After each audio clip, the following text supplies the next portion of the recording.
Ana dili hər bir insanın ilk eşitdiyi, ilk anladığı və ilk sevdiyi dildir. Biz dünyanı məhz ana dilimiz vasitəsilə tanıyırıq. Anamızın laylası, ilk sözlərimiz, ilk dualarımız bu dildə olur. Ana dili təkcə danışıq vasitəsilə deyil, o bizim kimliyimizdir. Azərbaycan dili bizim milli sərvətimizdir. Bu dil əsrlər boyu qorunub, zənginləşib və bu günə qədər gəlib çatır.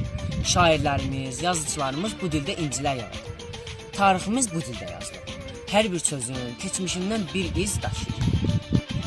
Ana dilimizi qorumaq və düzgün danışmaq hər birimizin borcudur. Biz dilimizi nə qədər saf və gözəl yaşasaq, gələcəyimiz də bir o qədər möhkəm olar. Çünki dilini sevən xalq heç vaxt yox olmaz. Mən ana dilimlə qürur duyuram.